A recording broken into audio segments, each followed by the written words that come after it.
Hi friends, continuous videos பார்க்கலாமா? இங்கே James வந்து ரூபி பெல்லை மிரட்டிட்டு இருக்கான், அதை வெளியே சொல்லக்கூடாதுன்ட்டு. அவள் வந்து மிடில் கிளாஸ் பிள்ளைங்கனாலே செல்ஃப் ரெஸ்பெக்டோட தான் இருப்பாங்க. ஸோ அதனால் அவளும் வந்து அவனுக்கு எதிர்த்து எடுத்து பேசிக்கிட்டு இருக்கான். இங்கே நெக்ஸ்ட்டு இது வந்து அவங்க கேம்ஸ்க்கு வந்து ரெடி ஆகிட்டு இருக்காங்க. ஆக்சுவலி வந்து என்ன கேம் தெரிஞ்சால் கமெண்ட் பண்ணுங்கள். அது வந்து டீம் கேப்டன் வந்து யாருன்னா நம்ம ஜேம்ஸ் தான். ஜேம்ஸ் வந்து டீமில் இருக்க எல்லாருக்கும் எனர்ஜி சொல்லிக்கிட்டு இருக்கான், நம்ம தான் ஜெயிக்கிறோம் அப்படின்ட்டு. இந்த சைடு வந்து கேம் ஸ்டார்ட் பண்ண போகிறாங்க. 2 டீம் கேப்டனும் வந்து ரெடியாக இருக்காங்க கேமை ஸ்டார்ட் பண்ணுறதுக்கு. கரெக்டாக 2 பேரும் ஹாக்கி மாதிரி இருக்குமே, அது மாதிரி தான் இருக்குது இந்த கேமு. உங்களோட இது நேம் தெரிஞ்சதுன்னா கமெண்ட் பண்ணுங்கள். 2 பேரும் ஸ்டார்ட்னு சொன்னேன். இந்த சைடு வந்து என்னென்னா ஜேம்ஸ்க்கு தான் காலேஜில் சொல்லவே வேண்டாம். ஹீரோக்கு எப்பயுமே வந்து ஒரு தனி ஃபேன்ஸ் இதே இருக்கும். அவங்க ஒரு கோல் அடித்தா போதும், இங்கே ஊன்னு கத்திக்கிட்டு இருக்காங்க. கேமே சுறுசுறுப்பாக போயிட்டுருக்கு, விறுவிறுன்னு போயிட்டுருக்கு. ஏன்னா கோல் மேலே கோல் ஜேம்ஸ் போட்டுக்கிட்டே இருக்கான். இந்த சைடு ரூபி வந்து வரா. பட் ஆனால் கேம் பார்க்கறதுக்கு இல்லை, எல்லா பிள்ளைங்களும் என்ன பண்ணிக்கிட்டு இருக்காங்கன்னு பார்க்கறதுக்கு வரா. ஒரு சைடு கேம் விறுவிறுன்னு போயிட்டுருக்கு. பார்த்தா திடீர்னு கேமுக்குள்ளே சண்டை வந்துடுது 2 ஆப்போசிட் டீமுக்கும். சண்டை வந்து அவ்வளோதான். கேம் இதே வந்து விளையாட்டு மைதானம் இப்போ வந்து போர்க்களமாக மாறி போச்சு. 2 பேரும் அடி தடின்னு இங்கே இருந்து அங்கே இருந்து இவங்க தாதி பூச்சிட்டு இருக்காங்க. 2 பேரும் அப்புறமேட்டு வந்து கோச்சுங்க 2 பேரும் சமாதானப்படுத்தி சண்டை போட்டவனை வெளியே தெரிச்சு. இந்த சைடுனா கோச் அவ்வளோதான், போச்சுடா அப்படின்ற மாதிரி பார்த்துக்கிட்டு இருக்காரு. நம்ம டீம் கேப்டன் ஜேம்ஸ் சும்மா இருப்பானா, போங்கடா நீங்களும், போங்க 2 பேரும் வேலையை பாருங்கடா அப்படின்னு சொல்லி தள்ளி விட்டுட்டு இருக்கான். இவன் என்னன்னா நான் சும்மா விடுவேனாக்கும் அப்படின்ற மாதிரி வெறித்தனமா போட்டு அடிச்சிட்டு இருக்கான். ஜேம்ஸோட ஃப்ரெண்டு தான் ஆக்சுவலி அவன். இதெல்லாத்தையும் ஆடியன்ஸ் பார்த்துட்டு இருக்காங்க, என்னம்மா இங்கே நடக்குது அப்படின்ற மாதிரி. அப்புறம் எல்லாரும் வந்து நிறுத்துங்கடா உங்கள் சண்டையை, இப்போ நீங்கள் சண்டையை நிறுத்த போகிறீங்களா இல்லை கேமே நாங்கள் நிறுத்தட்டுமா அப்படின்னு சொல்லிட்டு இருக்காங்க. சரி ஓகே நானே வெளியே போயிறேன்ட்டு அவனும் கோவமாக வெளியே வந்துடுறான். வெளியே வந்து கரெக்டாக நம்ம ஹீரோயின் இருக்க இடத்துலேயே வந்து ஜேம்ஸோட ஃப்ரெண்டு வந்து நின்றுட்டுருக்கான். பட் ஆனால் அவன் வந்து என்ன கேம்ஸையாக கண்டுக்கிறா, சும்மா வந்து நின்றுட்டுருக்கான். நின்றுட்டு இருக்கும்போது அவன் பக்கத்தில் வந்து நின்றுட்டுருக்கான். இங்கே என்ன இங்கேயா கேம் நடக்குது, பின்னாடி திரும்பி பாரு அப்படிங்கிறான். உங்களா டே நான் கேமையாக பார்க்க வந்தேன் அப்படிங்கிறான். 2 பேரும் நல்லா ஜாலியாக பேசியிருக்கும்போது ஜேம்ஸ் அதை பார்த்துக்கிட்டே போகிறான். பார்த்துக்கிட்டு என்னடா இவங்க 2 பேரும் ரொம்ப க்ளோஸாக இருக்காங்களே, ஒருவேளை சொல்லிடுவாளோ அப்படிங்கிற மாதிரி அவன் பார்த்துக்கிட்டே போகிறான். நெக்ஸ்ட்டு இந்த பார்த்துக்கிட்டே போனதில் அவன் அங்கே கேமை கோட்டை விட்டுருவான் போல். தலைகீழ குப்பர் அடித்து விழுந்து கிடப்பான். இப்போ ரூபி பெல் அப்போ தான் நோட் பண்ணுறா பிரின்சிபல் சார். ஆக்சுவலி இவளுக்கு வந்து ஆக்ஸ்போர்ட் யூனிவர்சிட்டியில் சேரணும்னா யாராவது ஒருத்தவங்க ரெக்கமெண்டேஷன் லெட்டர் தேவணும். அவள் தான் ப்ரொஃபஸர் அப்படின்றதுனால அவர்கிட்ட கேட்க முடியாதா. ஸோ அதனால் நம்ம பிரின்சிபல்கிட்ட ட்ரை பண்ணுவோம் அப்படின்னு சொல்லிட்டு பிரின்சிபல் சார்கிட்ட போய் எனக்காக நீங்கள் ரெக்கமெண்டேஷன் லெட்டர் எழுதி தருவீங்களா அப்படின்ட்டு கேட்டுட்ருக்கா. ஃப்ரெண்டும் வந்து சார் நீங்கள் அழகாக இருக்கீங்க, இப்படி போஸ்ட் கொடுங்க அப்படி போஸ்ட் கொடுங்கன்னு ஐஸ் வச்சுக்கிட்டு இருக்கா. இவ்வளோ சார் ப்ளீஸ். அவள் சொல்கிற உன்னுடைய ரெக்கமெண்டேஷன் லெட்டருக்கான டைமே முடிஞ்சிருக்குமே, என்ன ரெடி பண்ணியிருக்கணுமே அப்படின்னு சொல்லிட்டு இருக்காரு கூலா. இல்லை சார் ப்ளீஸ் நீங்கள் தந்தால் எனக்கு இன்னும் நல்லா இருக்கும் அப்படிங்கிற மாதிரி இவளும் பேசிக்கிட்டே இருக்கா. இவர் வந்து நீ அதுக்கான எந்த கல்ச்சரலையும் இது வரைக்கும் நீ பார்ட்டிசிபேட்டே பண்ணதில்லை, நீ ஏதாவது அது மாதிரி ஏதாவது பண்ணி காட்டு, நான் உனக்கு ரெக்கமெண்டேஷன் லெட்டர் எழுதி தரேன். உடனே அவள் ஃப்ரெண்டு சொல்கிறா, அவள் ஈவெண்ட் கமிட்டி நடத்துகிறா சார், வரப்போகிற ஃபங்க்ஷன் அவள் தான் நடத்த போகிறா அப்படின்னு சொன்னோடனே சரி ஓகே இதை மட்டும் நீ நல்லா முடிச்சு தந்துட்டேன்னா உனக்கு கண்டிப்பாக நான் ரெக்கமெண்டேஷன் லெட்டர் உனக்கு நான் எழுதி தரேன், எந்த ஒரு பிரச்சனையும் வரக்கூடாது அப்படின்னு சொல்லிக்கிட்டு இருக்காரு. சரி ஓகே இவளும் யோசிச்சுட்டு இருக்கா. சரி என்னடா பண்ணுறது, பரவாயில்ல ஓகே நம்மளுக்கு தேவை என்னது, நம்மளுடைய குறிக்கோளை அடையிறது தான், ட்ரீம்ஸை அச்சீவ் பண்ணுறது. ஸோ என்ன பண்ணுறது, ஓகே சார் நான் இதுக்கு ஒத்துக்கிறேன், கண்டிப்பாக நாங்கள் 2 பேரும் எல்லாரும் சேர்ந்து இதை வந்து கரெக்டாக நடத்தி தருவோம்.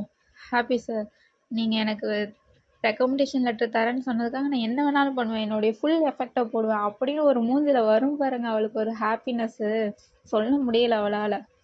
இந்த சைடுன்னா ஸ்போர்ட்ஸ் விறுவிறுப்பாக போய்கிட்டு இருக்கு. நம்ம ஜேம்ஸ் தூள் கலப்பிக்கிட்டு இருக்கான், இப்படியும் அப்படியும் போட்டு கோலை போட்டுக்கிட்டு இருக்கான். இங்கே வந்து பிரின்சிபல் சார் அவர்கிட்ட பேசிக்கிட்டு இருக்காரு. பேசிட்டு ரூபி பெல் இப்போ நீங்கள் பேசுறது முடிஞ்சுன்னா கொஞ்சம் என்ன கேம் கண்டினியூ பண்ண விட்றீங்களா அப்படின்னு சொல்லிடுவாரு. Sir okay sir, okay sir, okay sir. கண்டிப்பா எனக்கு இதோட ஹாப்பி என்னன்ற மாதிரி தான் அவருடைய ரியாக்ஷன் இருக்கும். அவ்வளோதான், இந்த சைடு போட்டு தள்ளிட்டான் ஜேம்ஸ் கோலை. அவ்வளோதான், ஃபுல்லாக எல்லாருமே அவ்வளோதான் என்ஜாய் பண்ணிட்டு இருக்காங்க. நம்ம தான் ஏன் நம்ம ஜேம்ஸ் ஜெயிச்சிட்டான் ஜெயிச்சிட்டான் ஜெயிச்சிட்டான்ட்டு, இவளுக்கு இங்க வெறும் ஒன்றும் கிடையாது, ஹாப்பியா போயிட்டு இருக்கா. அவ்வளோதான். எப்பயும் உங்க 2 பேருக்கும் சண்டை வராம இருந்தாதான் நம்மளுக்கு தெரியுமே. ஆச்சரியம். இப்படி திரும்பினாலும் சண்டை தான், அப்படி திரும்பினாலும் சண்டை தான். இவன் கேட்குறான், என்ன அங்கே பேசிக்கிட்டு இருக்க, பிரின்சிபல் சட்டை போட்டு கொடுக்க வந்தியோ அப்படின்ட்டு கேட்குறான். அப்புறம் போயிட்டோன்னே இவளுக்கு வந்து அப்பப்போ ஒரு கனவு வருது, தண்ணியில் வந்து விழுற மாதிரி ஒரு கனவு. அதில் அப்படியே நினச்சி பார்த்துட்டு நிற்கிறா ஸ்டன் ஆகி. ஆக்சுவலி இதுக்கு ஒரு ஸ்டோரி உண்டு, நீங்கள் போக போக பார்ப்பீங்க அந்த கதையில் வர்றத. அவளுக்கு அப்பப்போ இந்த மாதிரி தான் தண்ணியில் வரும். இப்போ அவ்வளோதான், ஸ்கூல் முடிஞ்சு எல்லாரும் 2 பேருமே அவங்கவுங்க வீட்டுக்கு போகிறாங்க. இந்த சைடு வந்து மிடில் கிளாஸ் ஃபேமிலி, இங்கே வந்து ஹை சொசைட்டி. 2 பேர் வீடும் டிஃப்ரெண்ட் வேர்ல்டில் தான் இருப்பாங்க. 2 பேரும் 4 பேர் மொத்தம். இவங்க 2 பேரும் அவங்க அப்பா அம்மாவை காட்டுறாங்க, நல்லா ஹாப்பியாக இருக்காங்க. அந்த சைடும் வந்து நம்ம ரூபிவெல்லும் குறைஞ்சவ கிடையாது. லாஸ்ட்டில் பார்த்தா அந்த பார்ட்டிக்கான நாளும் வருது. பார்ட்டி என்னமோ தூள் கிளப்பிட்டா, ட்ரிங்க்ஸு பார்ட்டி டான்ஸு அப்படின்னு செமையாக தான் போயிட்டு இருக்க கூலா. இதெல்லாம் பார்த்து நம்மளுக்கு ரூபிபெல் சும்மா இருப்பாளா, ஹாப்பியாக தான் இருக்கா. நம்ம நினச்ச மாதிரி எல்லாம் போயிட்டு இருக்கு, நம்முடைய ட்ரீம் அச்சீவ் பண்ணுறதுக்கான இதை நம்ம நெருங்கிட்டோன்ற ஒரு என்ஜாய்மெண்ட்ல வாழ்ந்துக்கிட்டு இருக்கா. பட் ஆனால் பாவம் அவ செமையாக கூலாக போய்கிட்டு இருக்கு. அவள் எல்லா அரேஞ்ச்மெண்ட்ஸும் கரெக்டாக இருக்கான்னு செக் பண்ணிக்கிட்டு இருக்கா. ஒரு தப்பு நடந்தாலும் அவளுக்கு ரெக்கமெண்டேஷன் லெட்டர் கிடைக்காது. ஸோ அதனால் பார்த்து எல்லாத்தையும் அரேஞ்ச்மெண்ட்டை எல்லாமே பண்ணிக்கிட்டு இருக்கா. ஃப்ரெண்டு எல்லாம் சேர்ந்து அது கரெக்டாக இருக்கா இது கரெக்டாக இருக்கான்னு பார்த்துட்டு இருக்காங்க. இந்த டைமில் தான் ப்ரொஃபஸர் வந்து மீட் பண்ண வரான் இவனை. இவகிட்ட பேச வரான், அதை பற்றி எதுவும் சொல்லாத, நீ தப்பாக புரிஞ்சிருக்க அப்படி இப்படின்னு சொல்ல வரான். அவன் என்ன சொல்றான்னா, ஆக்சுவலி அவங்க 2 பேரும் இந்த ஸ்கூல்ல படிக்கிறதுக்கு முன்னாடியே 2 பேரும் மீட் பண்ணியிருப்பாங்க. அப்பதான் அவங்க லவ் பண்ணியிருப்பாங்க. அப்புறமேட்டு தான் இவ வந்து இந்த ஸ்கூல்ல படிக்கிறான்னு தெரிஞ்சிருக்கும். அதை தான் சொல்ல எக்ஸ்பிளைன் பண்ணிட்டு இருப்பாங்க. திடீர்னு பார்த்தா இங்க என்னமோ நடக்குது. என்னடா நடக்குதுன்னு எல்லாரும் சுத்தி முத்தி பார்த்துட்டு இருக்காங்க. அப்படியே ரணகோலமா தான் இருக்கு. ஏதோ நடக்க போகுது அப்படின்ட்டு பார்த்தா ஷாக்கு. நம்ம ஜேம்ஸ் சார் தான் இதெல்லாம் ரெடி பண்ணியிருப்பாரு. அவ்வளோதான், பார்ட்டியே க்ளோஸு. பார்ட்டி வந்து கல்ச்சுரல் பார்ட்டி இப்போ ஏதோ மாதிரி போய்கிட்டு இருக்கு. பிரின்சிபல் சார் ஷாக்கில் போய்கிட்டு இருக்காரு, என்ன ரூபி நடக்குது இங்க, அவ்வளோதான் அப்படின்ற மாதிரி பார்த்துட்டு இருக்காரு. முடிஞ்சது ஜோலி அப்படிங்கிற மாதிரி பார்த்தா இதெல்லாமே நம்ம ஜேம்ஸோடைய வேலை தான். அங்கே பட்டையை கிளப்பிட்டு இருக்காங்க. பார்ட்டி ஃபுல்லாக சொதப்பெல்லாம் மாறி போச்சு. பிரின்சிபல் சார் முடிஞ்சது, அவ்வளோதான், இவருக்கு ரெக்கமெண்டேஷன் லெட்டர் காலி. தெரிஞ்சு போச்சு ஜேம்ஸ் தான் பண்ணானு. இவங்க 2 பேரும் வந்து சண்டை போட்டிருக்காங்க, ரூபியும் ஜேம்ஸும். எதுக்கு இப்படிலாம் பண்ணிக்கிட்டு இருக்க அப்படின்னு சொல்லிட்டு, என்னை பழி வாங்குறதா நினச்சிட்டு இப்படி பண்ணிக்கிட்டு இருக்கியா நீனு அப்படின்னு 2 பேரும் சண்டை போட்டுட்டு இருக்காங்க. ஆமா, என்ன இப்போ நான் தான் பண்ணேன் என்ன அப்படின்னு இவனும் பேசிக்கிட்டே இருக்கான். என்ன வேணாலும் பண்ணிக்கோ, நான் தான் பண்ணேன், நான் யாருன்னு உனக்கு காட்ட வேண்டாமா அப்படிங்கிற மாதிரி அவன் பண்ணிக்கிட்டு இருக்கான். இவ பாவம் அழுதுகிட்டு இருக்கான். இதெல்லாம் வந்து ப்ரொஃபஸர் பார்த்துக்கிட்டு இருக்காங்க. பிரின்சிபல் சார்கிட்ட அவ்வளோதான், நெக்ஸ்ட் என்ன பிரின்சிபல் சார் மீட்டிங் தான். ஏன்னா இவங்க பண்ணது ஃபுல் அண்ட் ஃபுல் தப்பு தானே. பிரின்சிபல் சார் இவங்க 2 பேரையும் கூப்பிட்டு வச்சு பேசிகிட்டு இருக்காங்க. என்ன வேலை பண்ணி வச்சுருக்கீங்க அப்படின்ட்டு. இவனை என்னன்னா அவனை கேம்ஸை விட்டுட்டு சஸ்பெண்ட் பண்ணிட்டாரு. இவன் என்னன்னா ரெக்கமெண்டேஷன் லெட்டர் காலி. 2 பேரையும் வச்சு செஞ்சுக்கிட்டு இருக்காரு. 2 பேரும் பண்ணதுக்கு இதுதான் தண்டனை. 2 பேரும் வந்து இவ கேட்டுட்டு இருக்கா, கெஞ்சிட்டு இருக்கா, சார் ப்ளீஸ் இன்னொரு சான்ஸ் கொடுங்க, இன்னொரு சான்ஸ் கொடுங்க. ஆக்சுவலி இன்னொரு ஈவெண்ட்டும் வரப்போகுது, ஸோ அதனால இன்னொரு சான்ஸ் கொடுங்கன்னு கேட்டுக்கிட்டு இருக்கா.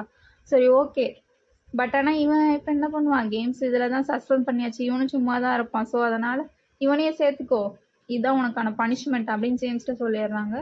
ஜேம்ஸு என்னடா பண்ணுறது அப்படின்னு முழிச்சுக்கிட்டு வெளியே வரான். நீங்கள் இது 2 பேரையும் கரெக்டாக பண்ணிங்கன்னா தான் உனக்கு ரெக்கமெண்டேஷன் லெட்டரும் உன்னுடைய கேமும் திருப்பி கிடைக்கும் அப்படின்னு சொல்கிறாங்க. இவங்க 2 பேரும் வெளியே வந்து சண்டை போட்டுட்டு இருக்காங்க. நான் சொல்கிறத தான் நீ கேட்கணும் அப்படின்ற மாதிரி இவன் வந்து நீ சொல்கிறத எதுக்குடி நான் கேட்கணும் அப்படிங்கிற மாதிரி பார்த்துட்டு இருக்கான். இருடி, என்னை பற்றி உனக்கு தெரியாது, நான் என்ன பண்ணுறேன்னு மட்டும் பாரு, இது நல்லா நடக்க விட்டுருவேனா நான். உன் கூட இருந்து ஹெல்ப்பா பண்ணணும், நான் பண்ற ஹெல்ப்பை பாரு அப்படின்னு சொல்லிட்டு இதை முடிக்கிறாங்க. நெக்ஸ்ட் பார்ட்டுக்காக வெயிட் பண்ணுங்க.